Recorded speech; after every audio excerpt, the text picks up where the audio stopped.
My name is Solveig Hanson. I'm a fifth-year PhD student in Erwin Golden's lab. I've been working on flavor in table beet, specifically the earthy flavor in table beet, which comes from the molecule geosmin that Erwin was talking about earlier. So this idea of kind of breeding for flavor, yeah, I think is a pretty new idea. You know, relatively. I think, as Erwin said, we've got swollen roots that feed people. So now we get to work on making them taste extra good. I know that when I when I go to the grocery store and I buy tomatoes, they look red. Yeah. They feel like a tomato, but they don't really taste like the tomatoes that I used to remember, back from my childhood, getting them out of the garden, my grandmother's in Italy. Like, they've done something magical to get all the flavor out of them. Tomatoes are kind of the quintessential example of breeding for shippability and agronomic qualities, while leaving behind the flavor aspect, the consumer-facing aspect. I don't know that beets were ever in that dire strait, but this is an opportunity, perhaps. It is. So what we figured out is that my predecessor did a project in which she did bidirectional breeding for geosmin concentration. Bidirectional. So what goes that both means ways, I guess. But what is it? Right. Yeah. So making a population that is already kind of low in geosmin from two cultivars that were already kind of low in geosmin, and breeding that lower by selecting each year for the individual roots that she measured in the lab to be lowest in geosmin. Then same thing with the high geosmin population. So she found out that over 4 years she could breed the high geosmin beets even higher. So like this is one of the progeny from that. To put numbers on it, this is probably about 50 micrograms per kilogram geosmin concentration. That's that earthy flavor. The earthy flavor. And I think when I cut them open, you'll be able to smell the difference. This one is from the low geosmin population. So this one probably has about 12 micrograms per kilogram. Okay. This is about twice as earthy in terms of twice the geosmin of bull's blood, which is the commercial cultivar we know to be the highest of anything out there on the market. That's the name of the variety. That you don't actually drink. We don't drink. That's right. Okay. Yes, exactly. So that's one of the parents to this population, which is pretty interesting because it's a completely white beet. Wow. So, and one of the interesting things about working with chefs is that they ended up selecting a pure white, low geosmin variety with green tops that are actually much like spinach. They're a really interesting flavor. And then these have the pink petioles with the pink blush on the outside of the beet, which is really unique. Like this phenotype is not out there in the marketplace. And working with people who know what's unique in the food marketplace is really an asset in terms of working with chefs. So tell me a little bit about that relationship with the chefs, with the participatory aspect of, because I think that is actually a very novel aspect of. Oh, can I smell that? Yeah, smell that. That's the more earthy one. Oh, can you pick something up? Yeah. Kind of like kohlrabi. Yeah, it looks very much like kohlrabi. Yeah. And then this one has very little of that earthy compound. Oh, thanks. And we can cut off slices and try them as well. Oh yeah, this tastes very light. Yeah, that one is very. Yeah, and you can detect differences in flavor too.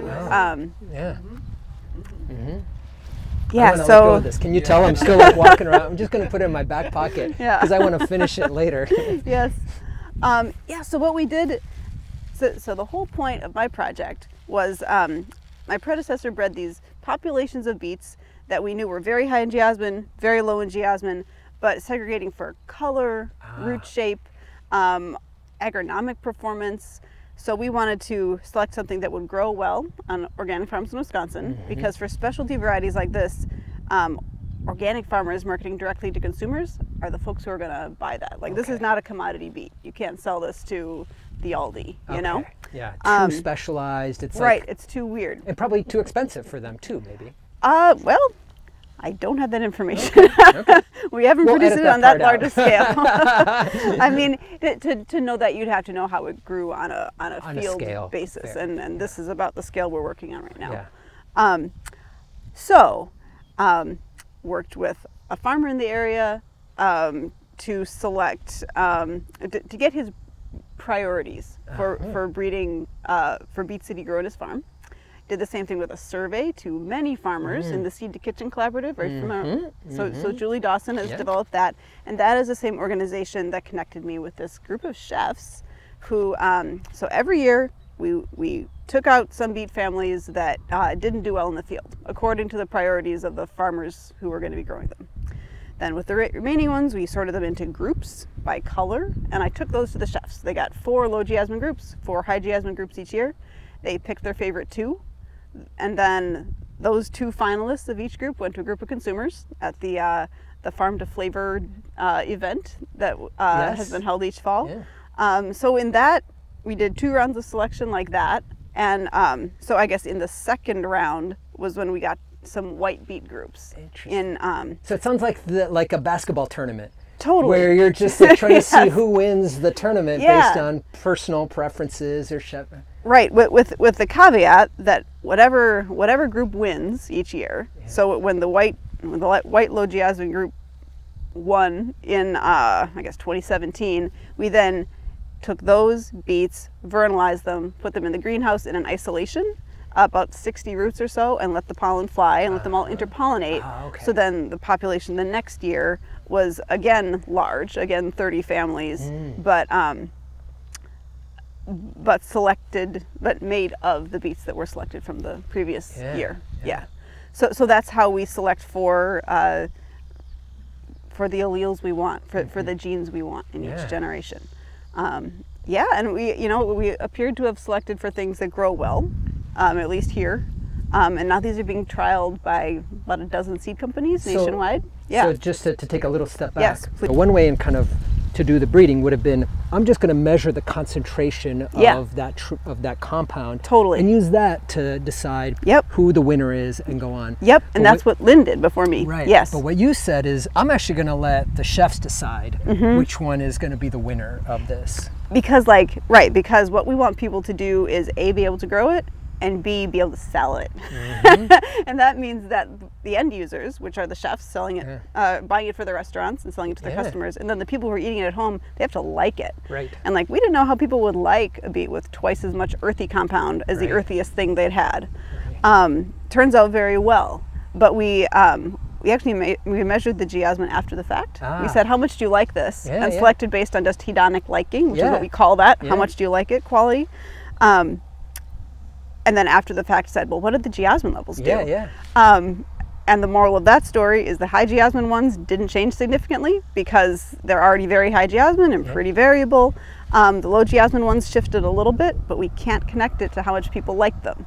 People were just probably selecting the color they liked. Interesting. Which is very interesting because all these things play into how much you like something. Right. It's like, where are you eating smell, it? What are your it's expectations? The color, it's the experience, maybe the size of it as well. We found with white color that the only significant differences we found in appearance liking were when we compared a white beet to a colored beet, and people didn't like the white beets. So liking was like 25% for the white beets, say 80% for the pigmented beet. But then when they tasted them, the willingness to eat again was about the same. Okay. So the expectation was that that's not going to taste like anything, because it's not what I expect. Or it's going to taste like parsnips. Right. It's going to taste like a potato or something. Right. And then when it's sweet and has some flavor, there's that. The technical term is positive disconfirmation of expectation. but it means you get more than you thought you were going to get. Okay, I'll try it again. If this isn't as bad as I thought it was, I think that's. Right. So it's kind of like reframing expectations can make a difference for how much you like an experience. Do people do these blind sometimes? We didn't do it blind because we wanted it to be a real life experience. And most people don't eat their food blindfolded.